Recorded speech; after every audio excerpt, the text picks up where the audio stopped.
할렐루야. 새날을 허락하신 하나님께 감사드리며 오늘도 말씀을 묵상합니다. 16일 금요일 묵상할 말씀은 신명기 21장 18절부터 23절까지입니다. 사람에게 완악하고 패역한 아들이 있어 그의 아버지의 말이나 그 어머니의 말을 순종하지 아니하고 부모가 징계하여도 순종하지 아니하거든 그의 부모가 그를 끌고 성문에 이르러 그 성읍 장로들에게 나아가서 그 성읍 장로들에게 말하기를 우리의 이 자식은 완악하고 패역하여 우리 말을 듣지 아니하고 방탕하며 술에 잠긴 자라 하면 그 성읍의 모든 사람들이 그를 돌로 쳐 죽일지니 이같이 내가 너희 중에서 악을 제하라. 그리하면 온 이스라엘이 듣고 두려워하리라. 사람이 만일 죽을 죄를 범함으로 내가 그를 죽여 나무 위에 달거든 그 시체를 나무 위에 밤새도록 두지 말고 그날에 장사하여 내 하나님 여호와께서 내게 기업으로 주시는 땅을 더럽히지 말라. 나무에 달린 자는 하나님께 저주를 받았음이니라. 아멘. 오늘 본문은요, 불효한 자식을 어떻게 제재할 것이냐, 그리고 처형당한 살인 죄를 범한 이 죄인을 그 시신을 어떻게 처리해야 되느냐, 이 두 가지 내용이 담겨 있습니다. 여러분, 가장 힘든 농사, 가장 힘든 일이 무엇이죠? 내 마음대로 안 되는 것이 있다면 그것은 자식 농사요, 자녀 교육 아니겠습니까? 모든 자녀들이 부모의 말에 순종해서 잘 자라면 좋겠습니다만은 자식은 내 마음대로 내 뜻대로 잘 안 됩니다. 혹 부모에게 불효하고 불순종하고 거역하고 패역하고 방탕한 아들이 있어서 부모의 힘으로 제어할 수 없는 패역한 자녀가 있다면 이스라엘은 어떻게 했습니까? 부모의 힘으로 제어할 수 없으니까 이제 공동체의 힘을 빌지요. 성읍의 장로들의 권한 아래 둡니다. 그 자녀를 데려갑니다. 패역하고 방탕하고 술에 잠긴 이 자녀를 어떻게 하면 좋겠습니까? 하면 그 공동체를, 그 질서를 유지할 수 있는 책임자인 장로들이 엄격한 법으로 다스려서 성문에서 돌로 쳐 죽였습니다. 굉장히 엄하게 다스렸죠. 이름으로써 그 뭇 이스라엘 공동체의 경계로 삼고자 했던 것입니다. 여러분, 돌로 쳐 죽이는 것은 중죄에 해당하는 일입니다. 우상 숭배자라든가 신성 모독자라든가 또 현장에서 간음한 사람이 이 돌로 쳐 죽임을 당하는데 이 불효자를 또한 이렇게 극형에 처하는 이유가 무엇입니까? 그 근본적인 이유는 부모의 권위를 무시하는 것은 부모를 그 가정의 권위자로 세워주신 그 하나님의 권위를 무시하는 것입니다. 곧 부모를 세우신 분이 누구세요? 하나님이세요. 그 부모의 권위를 무시하는 것은 세우신 하나님의 권위를 무시하는 거예요. 하나님께 불경죄를 짓는 거예요. 그래서 하나님께서는 이것을 그냥 두지 않으신 것이죠. 여러분, 십계명에서도 잘 알 수 있잖아요. 하나님 사랑과 이웃 사랑, 하나님과의 관계, 이웃과의 관계에 대한 규례가 십계명 아닙니까? 그 이웃과의 관계, 대인 관계의 첫 번째 계명이 뭐예요? 5계명인 내 부모를 공경하라입니다. 부모 공경이 대인 관계의 가장 기본이란 말씀입니다. 가정에서부터 대인 관계를 어떻게 할 것인가를 부모를 통해 배워야 됩니다.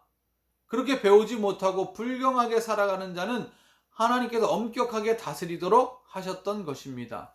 이렇게 정말 어찌 보면 무서울 정도로 법을 집행하는 이유가 무엇입니까? 그만큼 우리 하나님께서는 모든 공동체의 기초요 기본 단위인 가정을 소중히 여기시고 그 가정이 하나님의 권위대로, 하나님의 권세대로 바르게 세워지기를 원하셨기 때문입니다.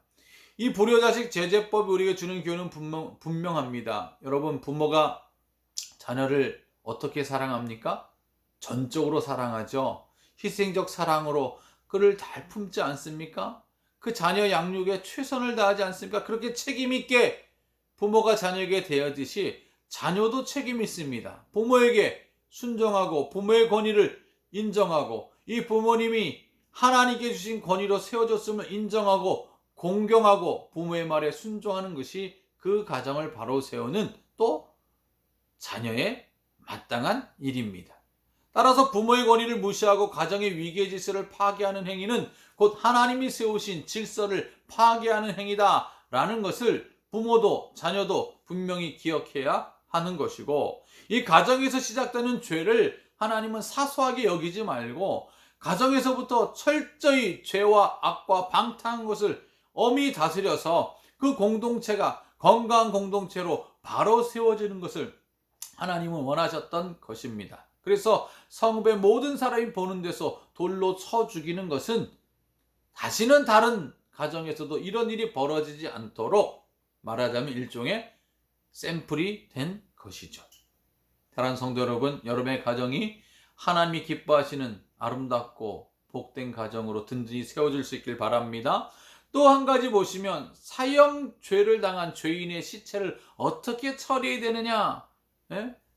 나무에 달아서 많은 사람들이 볼 수 있도록 했습니다. 이것도 경계로 삼는 것이죠. 이런 끔찍한 죄를 범했을 때는 반드시 하나님의 엄한 공의가 실현됨을 통해서 그 공동체가 죄에 노출되지 않고 거룩하고 아름다운 공동체로 세워지길 원하시는 하나님의 뜻이 담겨 있는 것이죠. 하지만 이 부정한 시신이 밤새 나무에 매달아 두지 못하도록 했습니다. 그렇게 되면 그 땅이 더럽힘을 당하는 것이기 때문에 여러분, 나무에 매달린다는 것 자체가 정말 끔찍스러운 일이고 저주를 받을 일입니다. 그런 엄한 죄는 결코 범하지 말아야 합니다.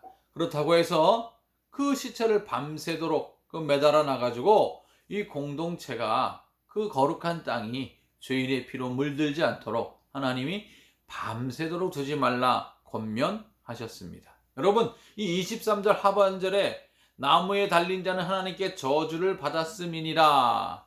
여러분, 이것은 예수 그리스도의 십자가를 그 의미를 모르는 자는 그렇게 표현합니다. 나무에 달린 자, 예수님이 십자가 나무에 달렸으니까 예수님이야말로 저주를 받은 자다 라고 생각하는데, 예수 그리스도의 십자가의 은혜를 모르는 자가 하는 얘기죠. 예수님이 우리 죄인의 엄한 죄를 대신해서 저주를 받으셨습니다. 나무에 달리사 저주를 받으셨습니다. 그 결과 내가 받을 저주를 예수님이 대신 담당하셔서 우리를 하나님의 자녀 삼아 주셨습니다. 엄청난 구원을 선물로 주셨습니다. 사랑하는 성도 여러분, 예수 그리스도의 저주의 십자가를 당신이 지심으로, 예수님이 지심으로 우리 성도가 얻은 이 구원이 얼마나 큰 구원이냐, 엄청난 은혜요 축복이요 특권인 것을 알 때에, 예수님, 내가 저주받아 내가 달려야 될 십자가 예수님이 대신 지셨군요. 감사합니다. 이제는 나를 축복의 통로로 세워주셨으니 예수 그리스도의 십자가의 복음과 이 구원의 은혜를 증거하며 살겠습니다. 하나님, 나를 저주의 통로로 삼지 마시고 축복의 통로로 사용해 주옵소서. 나를 통해 주님의 사랑이, 주님의 은혜가, 주님의 생명의 복음이 흘러가게 하여 주옵소서. 사랑하는 성도 여러분, 여러분이 정말 예수 그리스도의 축복의 통로가 되길 바랍니다. 오늘도 복의 통로로 귀하게 쓰임 받으시고 사용되는 복된 한 날이 되시기를 우리 주님의 이름으로 축원을 드립니다. 하나님 아버지, 고맙고 감사합니다. 하나님이 가장 관심을 가지시는 우리 가정에서부터 크고 작은 죄를 멀리하고 하나님의 공의에 바로 세우고 또 부모의 권위를 순종하고 존중하여 정말 자녀들이 부모를 공경하고 부모는 자녀를 끝까지 사랑하고 양육하여 하나님이 꿈꾸시는 행복한 가정, 천국과 같은 가정 세우게 하여 주시옵소서. 하나님, 예수 그리스도께서 내가 져야 될 저주의 십자가를 대신 담당하셨습니다. 그로 인해 내가 받은 이 구원이 얼마나 큰 은혜요 축복이요 영광인 것을 생각할 때에, 아버지 하나님, 이제는 내가 저주의 통로가 아니라 축복의 통로로 쓰임받게 하여 주옵소서. 이 아침에 기도할 때 기도하는 제목 응답해 주시고, 병든 자 낫게 해 주시고, 묶인 것 풀어주시고, 하나님께 마음껏 예배하는 그날이 속히 오게 하여 주시옵소서. 오늘도 삶의 현장에 함께하여 줄 줄 믿고 감사드리며 예수님의 이름으로 기도 올리옵나이다. 아멘.